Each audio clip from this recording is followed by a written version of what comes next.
Thank you, sir. Ms. Meng, you have the floor. Thank you, Mr. Chairman. Thank you, Ranking Member Lee.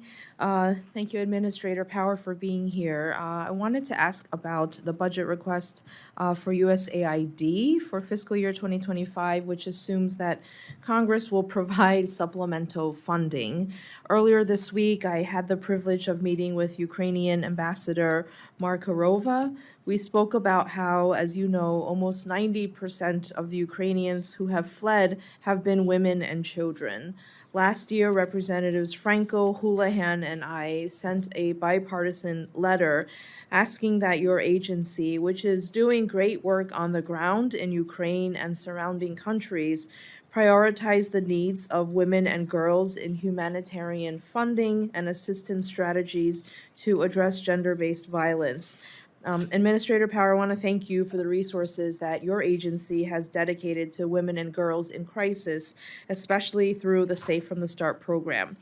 Broadly speaking, how is USAID continuing to respond to the Ukraine crisis, and how would a lack of supplemental funding affect your ongoing response in Ukraine and around the world?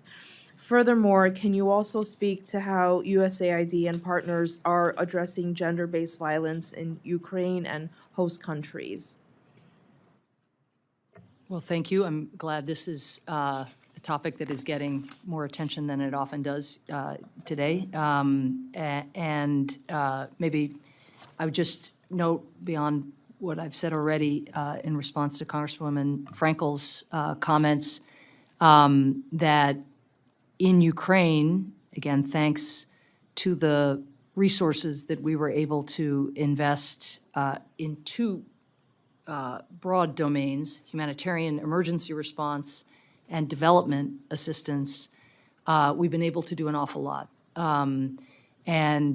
Everything from hotlines to prevent sexual trafficking, which was a major issue as those refugees poured into Eastern Europe when the war began and have continued to flow with Putin's escalation in recent weeks.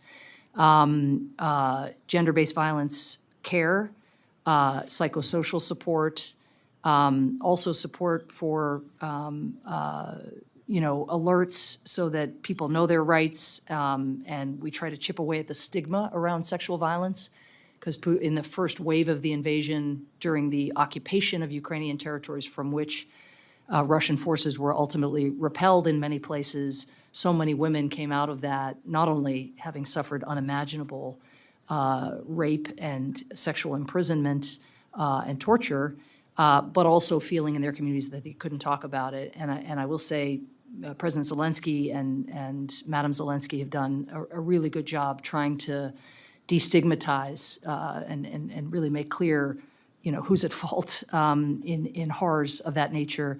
So, but you asked about the stakes of the supplemental, and all roads, on emergency response of this nature lead back to the $9 billion in the Senate passed National Security Supplemental, a package that passed with more than 20 Republican senators supporting it.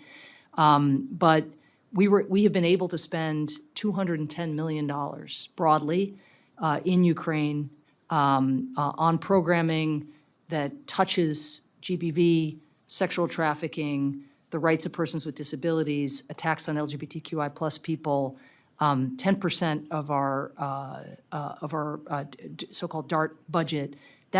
Those resources are just not available to us. The supplemental contains a request very specific to Ukraine for more than $1 billion for humanitarian assistance.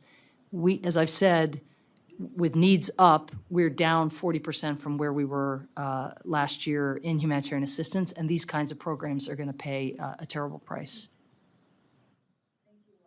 I yield back.